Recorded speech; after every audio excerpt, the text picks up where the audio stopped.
Esse aqui é um artigo científico que eu escrevi. Então, eu fiz um artigo sobre os benefícios da alimentação vegetariana para o diabetes mellitus tipo 2. E então eu fiz um compilado, né, uma revisão integrativa de diversos estudos originais. Então eram estudos feitos com pessoas para identificar se a alimentação vegetariana era interessante ou não para combater, né, e prevenir o diabetes mellitus tipo 2. E os achados desse estudo que eu fiz foi que os vegetarianos consumiam maior consumo, consumiam maior quantidade de carboidratos integrais, tinha um menor consumo de gorduras saturadas, tinha uma redução da carga glicêmica, né, em jejum. Então, quando fazia exame lá de manhã, né, glicemia em jejum, a média em relação às pessoas que consumiam carne era menor. E da hemoglobina glicada, que é, eu brinco que é o dedo duro dos 3 últimos meses da tua glicose. Então, a média, né, a glicose dos vegetarianos, ela variava muito menos, apesar de comerem mais carboidratos, né, o que é bem interessante, porque é um medo, né, um terror que se instalou com base em crenças bem antigas e estudos mais antiquados. Claro que eu falo de carboidratos integrais, né? Então, frutas, verduras, grãos integrais. Também os vegetarianos tinham colesterol mais baixo, tinham menor índice de massa corporal, que significa que então, tinham menor peso, e acaba, então, favorecendo o controle, tratamento e a prevenção, né, da diabetes tipo 2. Então, esses achados foram muito interessantes, muito importantes, né, demonstram que realmente a alimentação vegetariana tem bastante relação com essa prevenção do desenvolvimento dessa doença que é tão letal. Principalmente a diabetes mellitus, o problema dele é todo o contexto, porque ele em si causa essa bagunça, né, digamos, na regulação da glicose. Só que quando bagunça essa regulação, a gente começa a ter outros problemas relacionados, problemas dos rins, risco de doenças cardiovasculares, riscos de dificuldade de permeabilidade do sangue, né, nas zonas periféricas do corpo. Então, muitas pessoas que têm a questão da dificuldade, né, de controle glicêmico podem ter amputações nos pés, é muito comum, né? Existem estudos específicos sobre o pé diabético, podem começar a gerar a cegueira. Então, é muito, assim, deixa a vida da pessoa muito ruim, né? Assim, atrapalha muito a qualidade de vida. Então, é muito importante a gente achar formas de controlar de uma melhor forma, e a gente tem visto que a alimentação vegetariana é muito eficaz nesse sentido. Também trouxe aqui para ilustrar 2 estudos muito importantes, também feitos com vegetarianos. São esses estudos chamados de coorte. São estudos que acompanham uma população por um tempo bem longo e vão fazendo recortes, então, de hábitos de vida, como essas pessoas, né, ficaram, se alguma desenvolveu alguma doença, se houve morte nesse período. Então, teve um estudo feito nos Estados Unidos, que é a AHS-2, com 96 mil pessoas, que começou em 2002 e segue em andamento. E tem o EPIC Oxford, que é feito no Reino Unido, que tem 65 mil pessoas, começou em 93 e também está em andamento. Então, são pessoas que têm uma dieta variada, né? Alguns são vegetarianos, outros não, até porque, principalmente nos adventistas, isso é uma recomendação da própria igreja. Então, na questão dos adventistas é muito interessante, porque o viés ele é muito diminuído, né? Todos têm hábitos de vida saudável em geral, porque é a parte do grupo, do círculo daquelas pessoas que frequentam a igreja, né? Fazem exercícios, se alimentam bem. Mas dentro desse grupo, alguns são veganos, outros vegetarianos, outros onívoros. Então é muito legal de fazer avaliações, né, com esse grupo.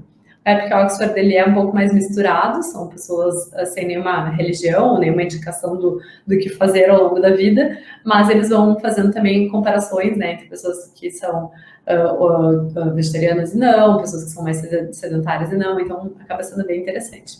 Vou trazer alguns achados assim, de uma maneira bem leve, para não ficar muito pesado, porque isso aqui, só esses 2 estudos daria para a gente escrever um tratado, né, um livro, e discutir por anos. Mas, então, o que esses estudos trouxeram?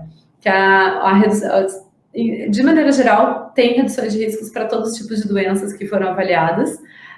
Doenças cardiovasculares, os riscos diminuem de 42% a 23%, dependendo do estudo. Hipertensão arterial é incrível, né, de 75% a 55%, e eu vejo muito em consultório. Inclusive, ontem mesmo atendi uma paciente que estava com hipertensão arterial, estava precisando tomar medicações. Ela viu em algum lugar na internet que a alimentação vegetariana poderia ser interessante e ela resolveu adotar a alimentação vegetariana por um mês. E aí, no final de um mês, por coincidência, ela tinha consulta com o cardiologista, chegou no cardiologista, fizeram os exames e ela simplesmente já não tinha mais a hipertensão arterial. O cardiologista ficou até surpreso, perguntou o que ela estava fazendo, porque ela já tinha, né, ido em várias consultas e estava até precisando cada vez aumentar mais a medicação, e em um mês as coisas mudaram totalmente. E aí ela falou que tinha adotado essa alimentação vegetariana e ele, olha, então segue fazendo o que tá dando certo, vai no nutricionista, então daí ela me procurou para ajustar, né, algum nutriente, alguma questão que talvez ela não soubesse, no fim realmente precisava de algumas orientações. E ela adorou, né, ficou bem feliz, viu que é possível, se sentiu bem, então isso é muito legal, a gente vem em consultório também. Diabetes tipo 2 também, né? Então, olha, a redução de risco fica em 62% a 38% menor risco. Câncer também, daí, claro que, como tem outros fatores envolvidos, às vezes não faz tanta diferença, mas se a gente conseguisse diminuir em 20% a chance de desenvolver um câncer, eu acho que seria uma boa escolha, né? Então, vai de 19% a 8%. E doenças renais, né, nos rins, estão de 52% a 31%. Então, realmente, reduções gerais de risco, isso é bem interessante. E em relação à obesidade, quando passou de 25 IMC, a gente chama de sobrepeso. Passou de 30, a pessoa já está obesa. Essas são classificações da Organização Mundial de Saúde. É um índice que se usa para fazer, né, assim, uma comparação. Claro que tem muita crítica, né, o índice feito nos Estados Unidos não se adequa a às vezes, outras populações, mas acaba sendo um parâmetro interessante de, assim, cálculos, né, e avaliação de grupos maiores. Então, em média, né, o IMC das pessoas que consumiam carne ficou em 28,8, então isso mostra que a pessoa estava com sobrepeso, em média as pessoas tinham sobrepeso, e entre vegetarianos e veganos ficou em 22,5, então abaixo de 25 está em normalidade, então o peso estava dentro do, digamos que, o adequado. Então, e muito legal a gente ver também que o controle de peso, né, e essa questão de redução de riscos de doenças. Mas então, qual é a diferença das dietas vegetarianas, né? O que tem de diferente nessa dieta? Basicamente, a gente reduz a ingestão de gorduras saturadas, eu vou mostrar para vocês o quanto ela é deletéria, né? O quanto ela é ruim para o nosso organismo. A gente também reduz o colesterol total e o colesterol que a gente chama de ruim, né? O LDL, da circulação sanguínea, até porque a alimentação vegetariana, né? Qualquer alimento vegetal não tem colesterol. Então, onde a gente vai ter colesterol exógeno vindo da dieta é só de produtos, né, de origem animal. E também a gente pode reduzir, né, IMC e as taxas de obesidade, justamente por ter uma alimentação mais fibrosa, menos gordurosa, né, que tende a ajudar também na saciedade. Isso também, né, daí a gente tem outra parte que seriam as coisas que a gente aumenta na alimentação vegetariana, que é o controle glicêmico, então a gente consegue regular melhor a glicemia, o açúcar que está circulando no sangue, conseguimos então controlar melhor o peso, e aumenta também o consumo de frutas, verduras e grãos integrais, que é a recomendação também da Organização Mundial de Saúde, né, para a população em geral. Então, essa é uma diferença bem gritante que mostra nos estudos.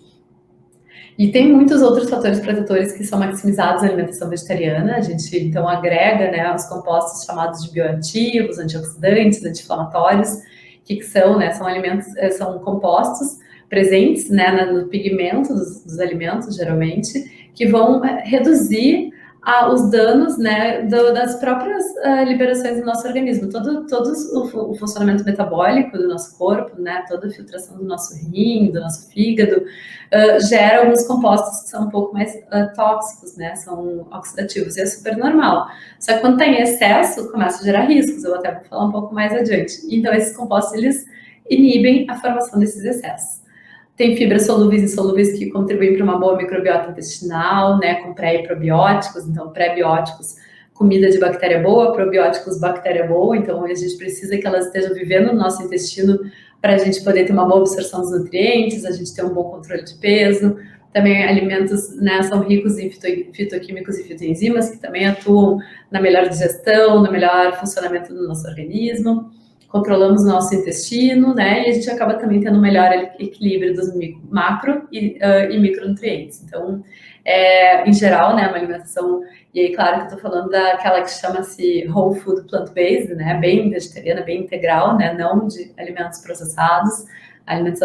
Claro que os alimentos processados, né? Hoje em dia tem bastante processados vegetarianos e veganos, né? Que são ótimos para a gente estar dando uma forcinha, né, para quem está começando, ou para de vez em quando relembrar um gosto que gostava, né, quando consumia carnes e laticínios, mas para o dia a dia realmente não é o que está mostrando como benéfico nesses estudos, né? O benéfico é essa foto aqui, né, os alimentos mais coloridos e mais integrais.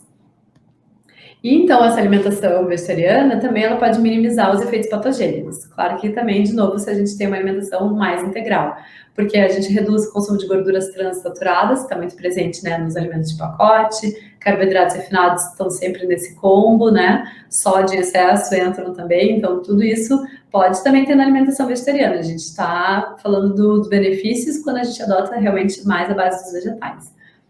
Diminuímos também contaminantes químicos, né, os contaminantes químicos como os poluentes persistentes, né, então até a fumaça do transporte, os agrotóxicos, né, que a gente questiona e discute muito, eles ficam muito intrínsecos, né, grudadinhos nas gorduras. E o animal que passa anos, né, comendo ração que tem um monte de agrotóxico, ele vai absorver, então, esses agrotóxicos, eles vão ficar presos na gordura desse animal. Então, geralmente, onde mais tem agrotóxicos acumulados é nos laticínios, por exemplo, que são manteiga, por exemplo, é só gordura vindo, né, de um animal. Então, se a gente quer fugir dos agrotóxicos, a gente fica com medo de comer fruta e verdura que tem agrotóxico, a gente não sabe o quanto tem a mais, né, por uma biomagnificação, então por um consumo ao longo de dias e anos dos animais nos produtos animais. Tem, incrivelmente, assim, uma quantidade muito maior. Eu tenho até um vídeo no meu Instagram, um IGTV que eu fiz, explicando e mostrando um artigo científico a respeito, caso queiram aprofundar um pouco mais. Também a gente diminui os elementos mais oxidativos no organismo, um deles é o ferro M, né, o ferro que está presente nas carnes, ele entra no nosso corpo de uma maneira meio que sem barreira, e em excesso ele começa a oxidar o nosso corpo, ele começa a machucar o nosso endotélio, né, as artérias. Tem esses nomes feinhos aí, o Neo5Gc, o Temal, que são também compostos oxidativos a partir de carnes, até frutos do mar, laticínios também estão relacionados com essa produção de compostos oxidativos. Então, em geral, né, quanto menos compostos oxidativos a gente consumir, mais antioxidantes, melhor vai fechar essa conta, né? E aí, então, a gente também reduz essa desbiose intestinal, que é a bagunça das bactérias que moram no intestino. Bactéria ruim adora comer gordura, adora comer carboidrato refinado. Então, se a gente dá menos disso para essas bactérias ruins, elas não vão querer morar no nosso intestino. Então, a gente consegue controlar melhor essa questão intestinal. E também a gente reduz o estresse oxidativo, que é um detalhe importante que eu vou abordar um pouco mais para frente, que é geralmente uma das mães, né, ou pais, não sei, dos problemas que a gente pode desenvolver ao longo da vida. Então, se a gente quer prevenir doenças, a gente também tem que focar em reduzir estresse oxidativo. Vou explicar para vocês logo adiante.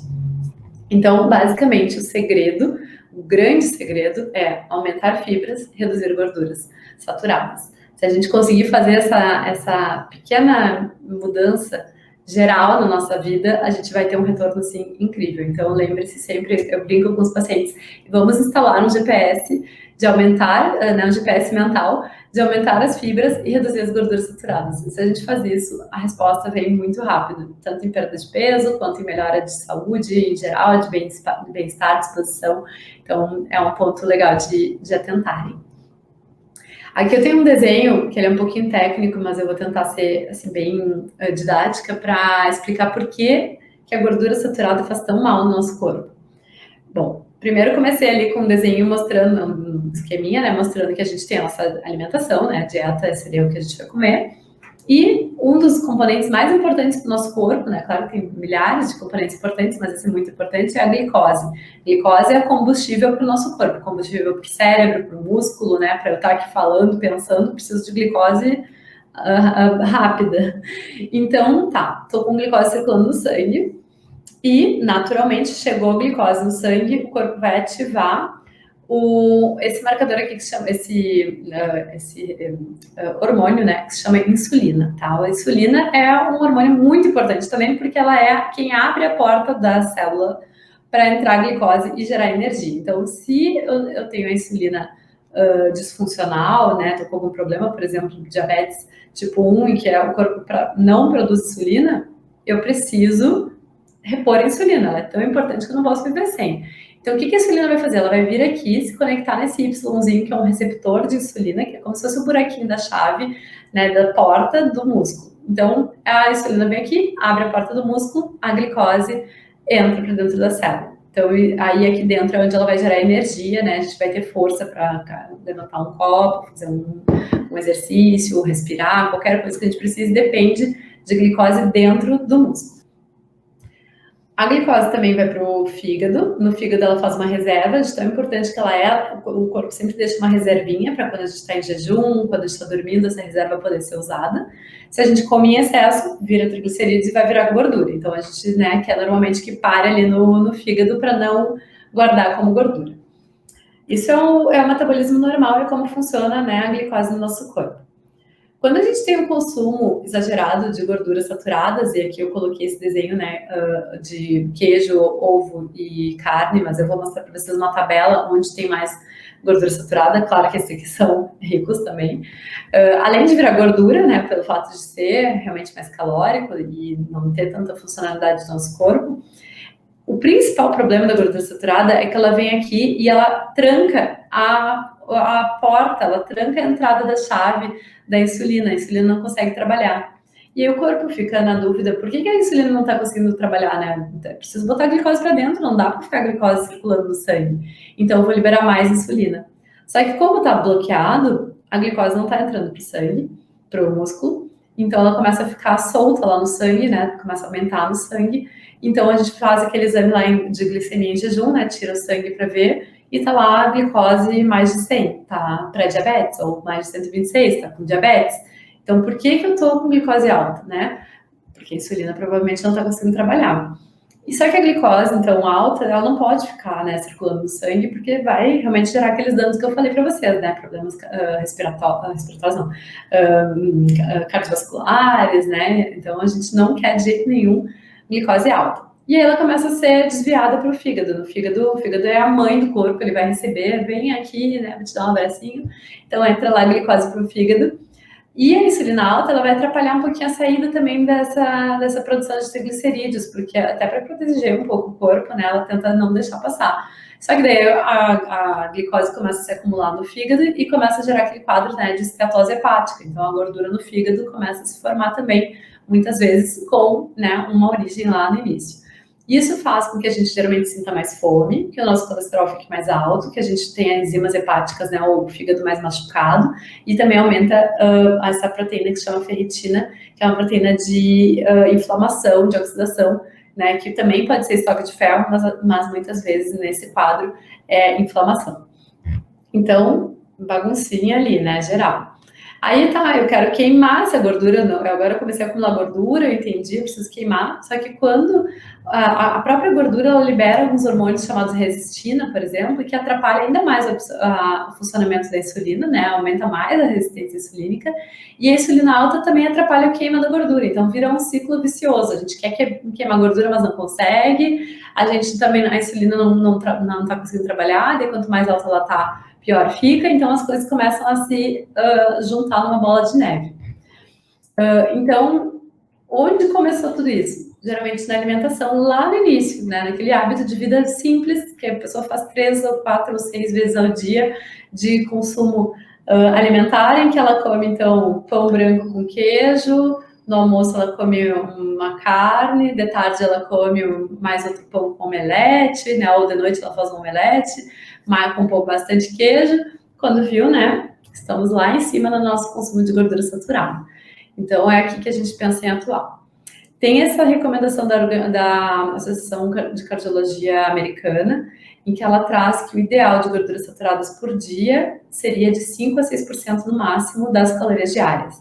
Então, pensando numa dieta de 1.600 calorias, por exemplo, seriam 11 gramas, 2.000 calorias 13 gramas e 2.400 calorias 16 gramas. Então, vamos ficar com a média aqui dos 2.000 calorias, né? Seria no máximo 13 gramas. E então vamos ver o que outra diretriz dos dias. Essa aqui é a diretriz brasileira, foi atualizada faz pouquinho, né? Foi agora em 2019, em que eles falam que se a pessoa não tem nenhum problema de saúde, o ideal é no máximo 10%. Então, pensando em 2.000 calorias, daria 22 gramas. 22 gramas. Se a pessoa tiver um pouquinho acima do peso ou alguma comorbidade, né? Então, se ela já tiver com pressão alta, alguma questão, é importante para a gente avaliar, para a gente cuidar, seria no máximo 7%, então daria 15,6%. Se ela já está com os triglicéridos elevados, né, ela está com alguma já alteração maior nos exames, no máximo 5%, então 11%. Então vamos trabalhar com a decisão de cardiologia americana em 13 gramas, e depois a gente também usa como comparativo, digamos que uma pessoa sem nenhum problema, 22 gramas, só para a gente ver aqui o que entraria, digamos, na alimentação, né, dessas pessoas. Essa outra também é uma tabela das diretrizes para pessoas que têm diabetes. Daí aqui indicaria no máximo 7%, então daria 15 gramas para 2.000 calorias, e no máximo 200 miligramas de colesterol por dia, que equivale a basicamente apenas um único ovo. Um único ovo tem 198 miligramas de colesterol. Então, a pessoa comendo 2 ovos por dia, ela já está ultrapassando no dobro, em 100%. Na verdade, daí 200%, né, está atingindo 200% do ideal máximo recomendado de colesterol para pessoas diabéticas. Para pessoas não diabéticas é 300 miligramas, então seria um ovo e meio. Né? Então, realmente, às vezes tem muito exagero, né? Principalmente quando a pessoa também decide deixar de ser onívora, né? De comer carne, daí ela vai para o ovo-lacto-vegetarianismo e aí tá, às vezes, comendo 6 ou 8 ovos ao dia, né? Ou 4 ovos ao dia já é bastante também. Então, é interessante a gente ficar atento. E eu fiz essa tabela, então, com base nas tabelas nutricionais, de quanto tem de gordura saturada em cada porção de alimento. Então, coloquei aqui, por exemplo, um filé de 150 gramas de carne de porco, uma bisteca bovina, né, carnes mais gordurosas, já tem o dobro, né, do recomendado de gordura saturada por dia. Então, ou a gente diminui a quantidade, ou a gente elimina, né, mas realmente aqui, um filé ali grandinho, isso que 150 gramas nem é tão grande, né, tu vai em alguns restaurantes que se gabam de ter filés de 300 gramas, né, ou 200 gramas, então é interessante de ficar atento.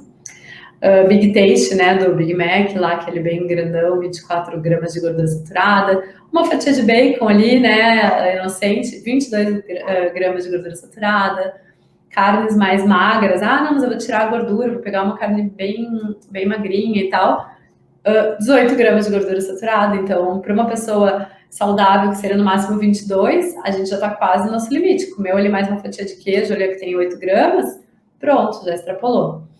Né? Chocolate, ali, 2 quadradinhos, tudo bem que os chocolates estão ficando cada vez mais finos, então 2 quadradinhos aqui para dar 60 gramas seriam uns 4 quadradinhos. Mas, 13 gramas, então já é metade, se a pessoa não tem nenhum problema, se ela já tem, ela já ultrapassou o ideal, chegou próximo, né? Meia caixinha de creme de leite, então, derreteu o chocolate, misturou com creme de leite, né, e comeu antes um hambúrguer. Pronto, já tá 3, 4 vezes mais do que o ideal. Eu não vou ir item a item, né, se vocês quiserem tirar um print para terem de referência, mas, então, só para a gente ter uma ideia, gorduras em geral, tanto o óleo de coco, tá? O óleo de coco, ele ganhou uma fama desnecessária, ele não precisava ter ganhado a fama dele, porque a pessoa às vezes troca, então, não, então vou cozinhar com óleo de coco, que é mais saudável, né? Uma colher de sopa tem quase 9 gramas de gordura saturada. Manteiga também, 8 gramas, quase a mesma coisa que o óleo de coco. E, então, se a gente for assim, aqui acho que eu não coloquei coloquei. Azeite de oliva, por exemplo, uma colher de sopa já tem 1,6, então a gente consegue fazer uma troca nutricional muito interessante se a gente simplesmente troca manteiga ou óleo de coco por azeite de oliva na alimentação, né? E claro, em pouca quantidade, porque também, se a pessoa come azeite de oliva, né, que tem 1,6, mas ela come, ao invés de uma colher de sopa, ela come 2 colheres de sopa, tanto no almoço quanto no jantar, também está chegando bem próximo do nosso limite, né? Então, tudo é quantidades, né, e periodicidade, então, periodicidade. Então, de vez em quando, extrapolar um pouquinho, não vai fazer diferença, o corpo se tá bem regulado, tá tudo certo. Agora, se todo dia extrapola, ao longo de vários anos, gera essas doenças que a gente está comentando aqui, né? Então, se quiser tirar print desse aqui também, foi fazendo em ordem decrescente, né? E a gente vê que alguns alimentos vegetais acabam entrando também, então a gente tem que ficar de olho, né? Castanhas, né? Tudo em quantidades adequadas, nada de exagero, né? Indo adiante, então, temos outros fatores de risco que são modificáveis. Eu comentei lá do estresse oxidativo e também da desbiose intestinal, né, da bagunça das nossas bactérias.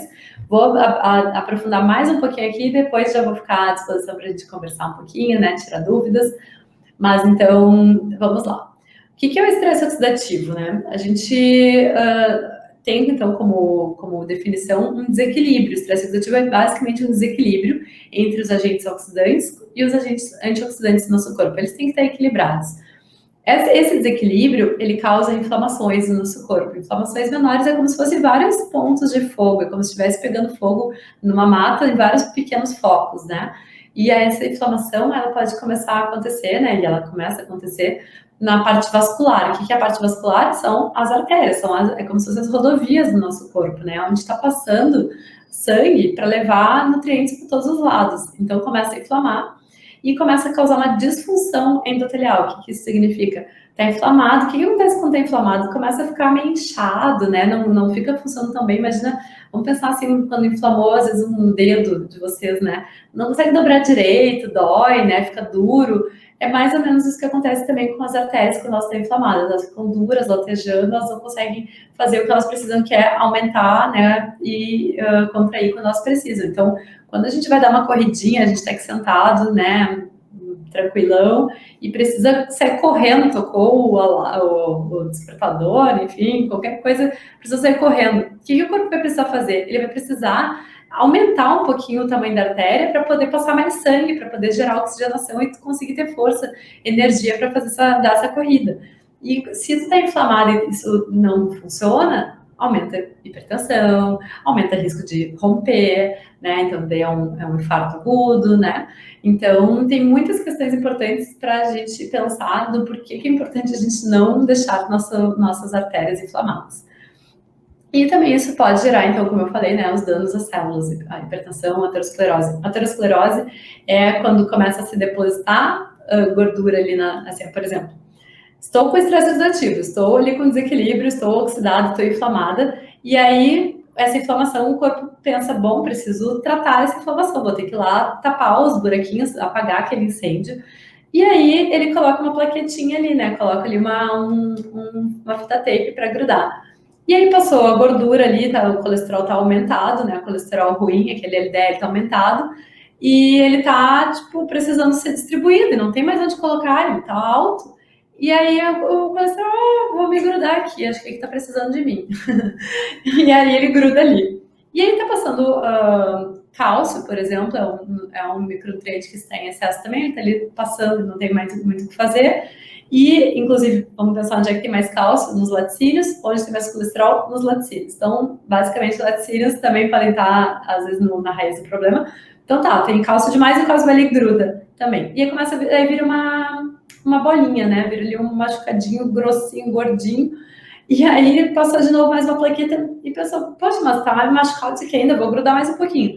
Aí o nosso mecanismo de prevenção a inflamações vai ali e manda mais uns macrófagos, que são as células de defesa.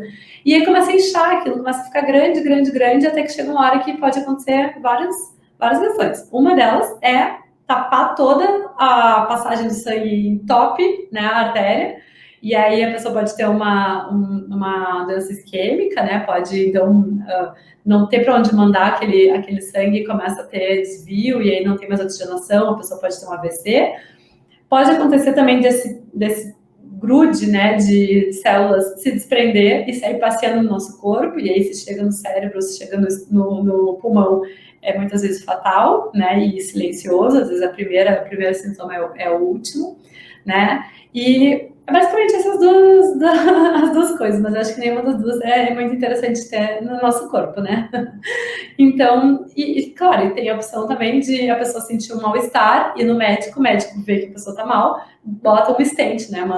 Faz um cateterismo lá e coloca um negocinho para dar uma espalhadinha e tirar aquilo ali fora. Mas se a dieta da pessoa, se o estilo de vida da pessoa continua, daqui a pouco vai ter outro stent, daqui a pouco vai ter outro problema. Então, a gente tem que atuar na prevenção, né, na origem do problema. Tem um caso legal para compartilhar com vocês. Uma pessoa próxima a mim, ela tinha aterosclerose, ela tinha uma deposição de gordura numa artéria bem importante que se chama carótida aqui, que leva então o sangue para o cérebro. E ela estava já tendo que tomar vários remédios, acompanhando, e cada vez progredia mais, né, piorava mais, até que ela me conheceu.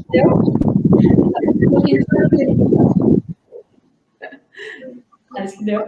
Tem que desligar o microfone, mas.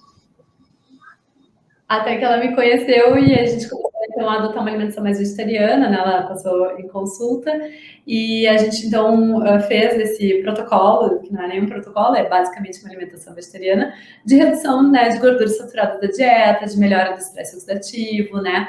A gente melhorou esse equilíbrio dos agentes oxidativos para os antioxidantes e passaram-se alguns meses, ela fez um novo exame e onde estava essa deposição? Ela não tinha mais, ela teve alta, ela era uma pessoa que tinha uma doença crônica há muitos anos e com algumas intervenções, né, de estilo de vida, de alimentação, ela basicamente reverteu esse quadro. Então é muito lindo assim, de ver isso acontecendo, né, na nossa frente. Então, esse aqui é um documento legal também, um estudo bacana que mostra o quanto tem de antioxidantes, né, em diversos alimentos. Então, eles pegaram 3.100 alimentos, bebidas, temperos, suplementos para ver onde tinham mais antioxidantes. E aí eles separaram aqui em cima, ó, entre alimentos vegetais e alimentos animais, e fizeram a média de agentes antioxidantes entre alimentos vegetais e animais. E olha, em média, tinha 11,57 micromols por 100 gramas em alimentos vegetais e 0,18 micromols por 100 gramas em alimentos animais. Então, onde tem mais antioxidantes? Tá muito óbvio, né? Quanto maior esse número, mais alto o teor antioxidante. Então, a diferença é brutal. Aqui eu circulei os principais, né? Então, frutas vermelhas estão num nível ótimo. Aqui plantas também, né, da medicina tradicional chinesa, então chazinhos, né, ervinhas que a gente usa são fantásticos, altamente antioxidantes. Sementes, castanhas têm um ótimo potencial antioxidante também, e temperos em geral, né, então aqui são mais específicos da medicina tradicional chinesa, que temperos que a gente pode usar no dia a dia, né, cúrcuma, gengibre, pimenta, cominho, salsinha, cebolinha, coentro, todos esses são maravilhosos, né, super antioxidantes. Além de vários outros alimentos, mas os que mais tem realmente são esses. Temos também um nutriente que se chama óxido nítrico, que não vou explicar muito aqui para vocês, mas basicamente, quanto mais óxido nítrico nós temos no nosso organismo, mais também a gente tem proteção dessa oxidação e melhora do funcionamento da nossa circulação sanguínea. E onde tem bastante óxido nítrico, alimentos vegetais, né? Aqui fiz uma lista dos que mais tem para os que menos tem, se quiserem tirar um printzinho, mas basicamente, assim, vegetais verdes escuros, né? A beterraba tem muito, eu gosto de indicar a beterraba para pré-treino, por causa disso, o óxido nítrico, ele vai fazer vasodilatação, ele vai deixar a gente ter circulação sanguínea mais rápida. Então, bater uma beterraba com um suco de uva, um suco de laranja, para tomar antes do treino, é super interessante, né? A gente vai melhorar essa função endotelial, o funcionamento do nosso organismo. Todas as verduras, em geral, têm uma quantidade, né? Mas esses aqui, os vegetais verdes escuros e a beterraba, são bem ricos também. E sobre a microbiota intestinal, aqui também é de um estudo científico bem interessante, que mostra, eu também não vou explicar item até para dar tempo para as perguntas, né? Mas quanto maior a ingestão de fibras dietéticas, né, mais a gente tem proteção, melhora o nosso metabolismo, menos inflamações intestinais, melhora a sensibilidade à insulina, né, a gente reduz, então, algumas infecções, tem sido muito relacionado também com alergias, doenças autoimunes, né, melhora da prevenção. E quanto pior o nosso intestino, né, mais risco de problemas cognitivos, inflamações, resistência insulínica, riscos cardiovasculares, né? Inflamações em geral, tudo isso, toxinas no nosso corpo. Então, realmente, tem muito estudo, muita coisa interessante saindo, né? E há 1000 anos, então não é uma coisa tão recente assim, e cada vez sai mais estudos. E aqui tem uma cascata, né, ruim, né? Então a gente está com a desbiose, a gente está com as bactérias bagunçadas no nosso intestino, começa a ter lesão na mucosa, começa então a aumentar mais a entrada de toxinas, o corpo não consegue mais selecionar tão bem quem entra e quem não entra, começa a ter então mais crescimento bacteriano, toxinas no nosso organismo, entram bactérias, entram pedaços de bactérias tóxicos no nosso corpo, começam a ter cascatas inflamatórias e levam a doenças inflamatórias, metabólicas e neurológicas. Então, um outro ponto importante, quanto melhor está o nosso intestino, melhor está a nossa saúde. Isso é bem óbvio, né, bem falado e cada vez mais estudado e demonstrado. Então tá, gostei, quero fazer, como que eu faço, né? Como que eu vou adotar essa alimentação vegetariana, então? Primeiro que a gente tem que pensar, como eu falei para vocês, que a alimentação vegetariana que eu estou promovendo aqui é a da esquerda e não da direita, né? Quanto mais integral, mais natural, melhor. De vez em quando, claro, vai um hambúrguer, vai um docinho, mas não para ser a base alimentar, porque daí a gente não tem esses benefícios, né? Então aqui esse prato coloridão é onde eu estou querendo chegar com vocês. Então, como são os grupos alimentares? Ah, mas eu não vou comer nada, se não vou comer carne, não comer, né, bolachinha, o que eu vou comer? Bom, temos esses grupos alimentares, então na nutrição a gente junta os alimentos que são parecidos nutricionalmente por grupos, então a gente tem os cereais integrais, né, o arroz, a aveia, o milho, né, estão relacionados aí a quinoa também entra ali. Temos as leguminosas, fontes proteicas vegetais, né, então é feijão de toda cor, de todo tipo, lentilha, ervilha, a soja, o grão de bico, né, entra ali tofu, então as mais comuns, tem outras, né, tem o tremoço, tem outras menos famosas, tubérculos, então essas acho que todo mundo já conhece bem, né, batatas, mandioca, aipim, enfim, frutas, né, variadas, não tem restrição de frutas, as pessoas às vezes com medo de comer frutas, eu não sei de onde tiram isso, podem comer frutas à vontade, verduras, legumes, oleaginosas e sementes também, né, então são riquíssimas também, são bem gordas, então a gente sempre com moderação, ervas e temperos, vimos ali que tem um potencial antioxidante maravilhoso, e óleos, gorduras e outros alimentos, né, em quantidades moderadas também. O que não inclui, então, numa alimentação vegetariana integral para prevenção de doenças? Carnes de qualquer tipo, queijos, iogurtes, leites, manteigas, né, todos os laticínios, requeijão, ovos, gelatina, né, não sei se todo mundo sabe que a gelatina é feita a partir das cartilagens dos ossos dos animais, então eles fazem lá um cozidão com esses restos, digamos, da indústria, né, e transforma em gelatina, em cápsulas de colágeno também, né? Então, hoje em dia eles estão conseguindo vender mais caro. Antes a gelatina saía por R$1, agora a cápsula de colágeno sai por, sei lá, R$100. Então, é muito rentável vender cápsula de colágeno, por isso é tanto estudo maravilhoso, né? Por que será? Porque tudo que dá dinheiro tem interesse, né? Tem gente querendo estudar mais, porque no fundo tem alguém ali por trás também pagando, financiando o projeto. Então, muita atenção ao que sai de estudos por aí também, né? Infelizmente, a indústria do brócolis, do feijão, não está tão rica assim para ficar financiando estudos, então é menos provável que a gente tenha esse viés, né? Mas sempre a gente tem que ler e entender as coisas, né, com sempre um olhar muito crítico. E claro, então, como eu falei desde o início, né, a gente também evita nessa alimentação preventiva alimentos processados e ultraprocessados, basicamente o que vem em pacote. De vez em quando, não tem problema. Todo dia temos que nos atentar. Então, aqui eu fiz um esqueminha de como montar um prato balanceado, né? A gente divide mais ou menos ao meio. Não é exatamente proporcional, né? Mas só para vocês terem uma ideia. Então, mais ou menos a metade de legumes, vegetais, crus e cozidos, um pouquinho de sementinhas, né? Oleaginosas entram ali para dar mais um suporte nutricional, até calórico. Leguminosas, então, né, feijão, lentilha, grão de bico entram mais ou menos em 1/4, e os cereais ou tubérculos dando essa fonte também de carboidratos, né, de energia e de outros nutrientes, são riquíssimos em vitaminas do complexo B, por exemplo, fibras também, então entram nesse outro 1/4. Aqui, então, uns exemplos para vocês, por exemplo, das ideias de café da manhã, um bowl aqui com uma chia hidratada ali, né, com leite vegetal, um pouquinho de chia na forma de granola, quer dizer, de aveia, né, na forma de granola, e umas frutinhas, né, frutas vermelhas, como a gente viu, com esse potencial antioxidante, ou qualquer outra fruta, super combina, dá para misturar, não tem problema nenhum. Outra opção também, né, caso a pessoa goste de comer pão, que a gente tem muito esse hábito, né, e às vezes as pessoas ficam, ah, meu Deus, mas o que eu vou postar no pão?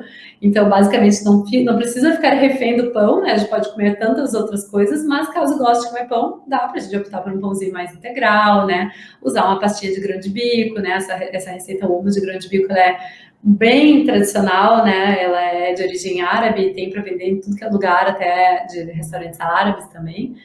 E dá para adicionar umas frutinhas, se quer uma fruta mais, digamos, salgada, dá para usar um abacate, né? Ou dá para fazer, às vezes, um suquinho, um suco verde, ou um outro suco de frutas. Então, essa é uma ideia de um café da manhã legal. No almoço, dá para a gente ir para o nosso tradicional arroz, feijão, farofa, couve, salada, né? Bem tradicional do brasileiro. Dá para a gente ir também para um macarrão integral, de vez em quando, né? Com uma bolonhesa de lentilha. Então, ao invés de usar proteína de soja, pode usar de vez em quando, não tem problema nenhum, mas também para variar um pouquinho, né? A gente pode usar lentilha no lugar, e claro, né? Trocando a carne pela lentilha. E uma salada para acompanhar, para a gente não fazer um morro também de macarrão com lentilha, a gente manter aquele equilíbrio da salada.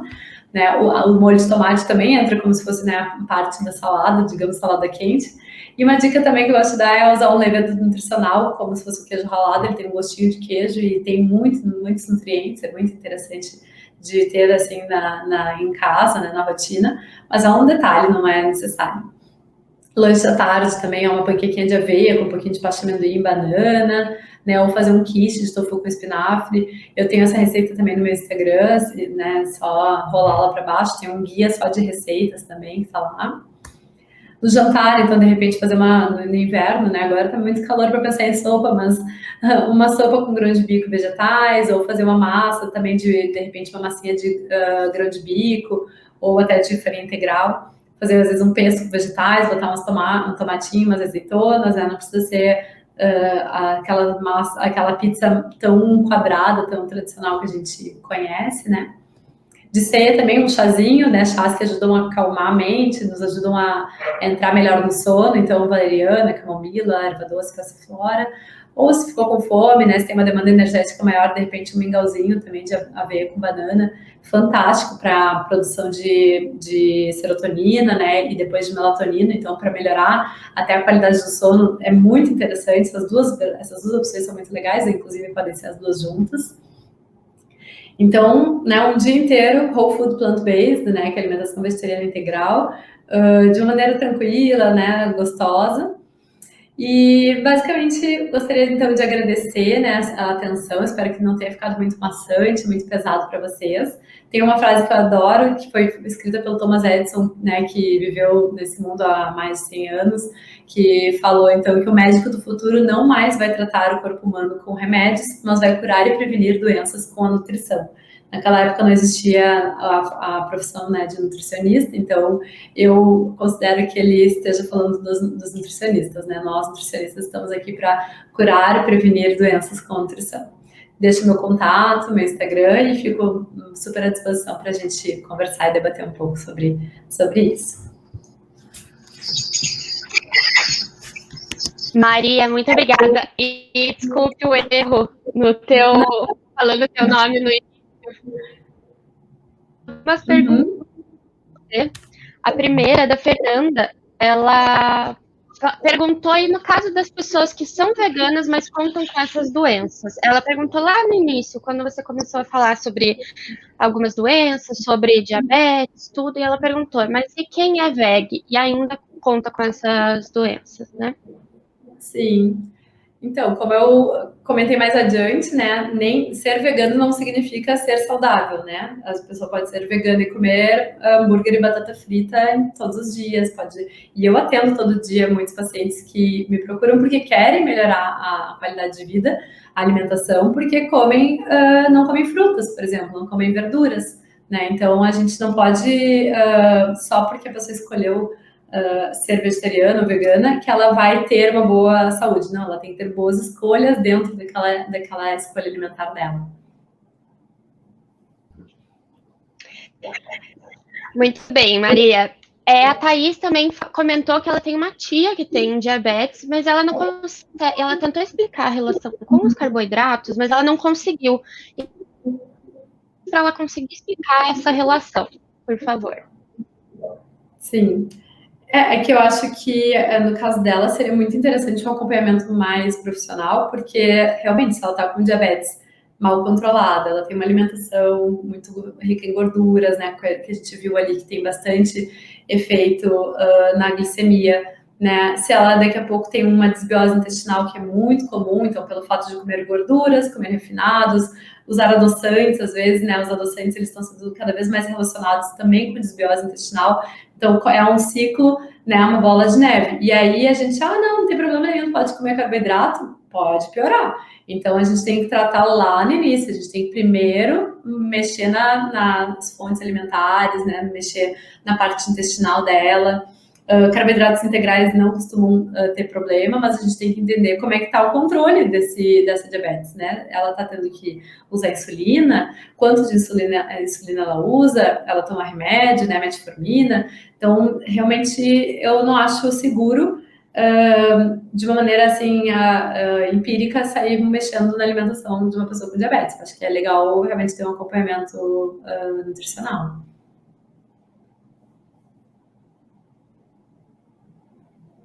Posso ir para a próxima pergunta?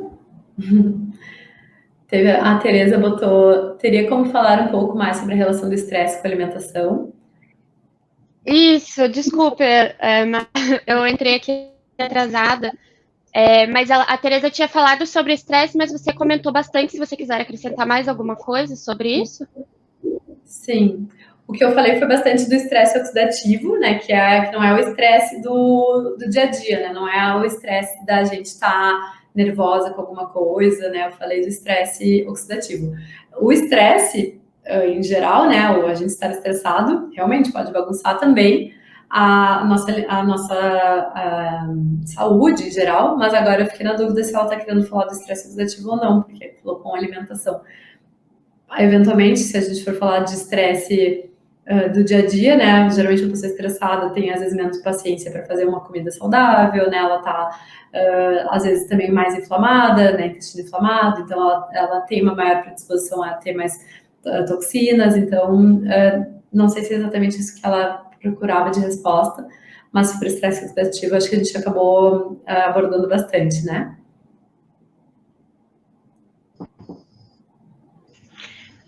Maria, ela não falou mais nada, foi essa pergunta só que estava ali pra gente. E para finalizar, a Luísa, ela queria saber como que isso acontece. Será que é genética ou alguma coisa assim? Se você quiser aproveitar para falar mais alguma coisa para a gente finalizar. Sim. Em relação a pessoas que comem carnes e queijos mantêm longevidade.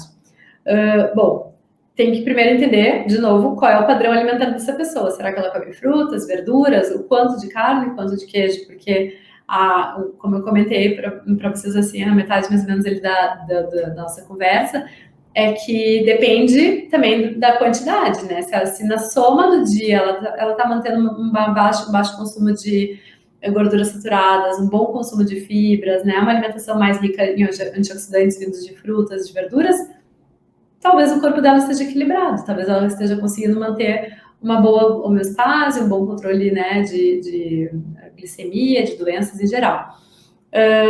Claro que tem uma questão genética, até hoje eu atendi uma pessoa que eu disse, olha, tu estar viva é porque tu tem uma boa genética, porque ela tinha 70 anos, ela fumava desde os 14 anos, ela não tinha, ela comia muito mal, ela não dormia direito, ela tinha todos os fatores, assim, óbvios para uma doença. E agora, com 70 anos, que ela começou a ter realmente algumas mudanças, assim, que a gente precisava mexer. Claro que talvez se ela tivesse cuidado disso a vida inteira, essa seria uma pessoa que talvez fosse a mais velha do mundo, porque ela tinha uma genética muito boa, realmente, ela estava muito protegida. Ela não tinha colesterol alto, ela não tinha, né, inflamações presentes, apesar de todo esse histórico. Agora, tem pacientes que são veganos, se alimentam muito bem, fazem exercícios e tem, às vezes, algum marcador ali que está desregulado e a gente faz de tudo. E o melhor que a gente consegue fazer é controlar no nível um pouco mais baixo, mas não, digamos, no nível ideal. Então, sim, genética tem o seu papel. Só que a gente só pode jogar toda a culpa na genética quando a gente faz a nossa parte, né? Isso que eu brinco, assim, depois que a gente isola todos os fatores alimentares, estilo de vida, exercício, sono, estresse, e a gente, mesmo assim, o exame não melhorou, não mudou nada, a gente pode tentar dizer que é genético, apesar de que eu sempre acho que tem mais um detalhe ali que a gente pode pensar em ajustar.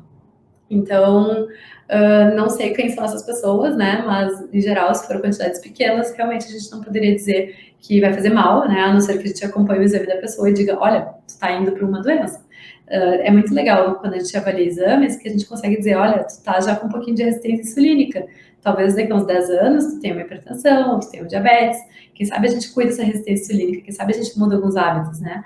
Então, às vezes tu olhar para a pessoa e dizer, olha, ela tá bem, às vezes não é o suficiente, às vezes o exame pode ser muito, né, pode nos falar muito, muito mais sobre a saúde da pessoa do que simplesmente o aspecto físico, né?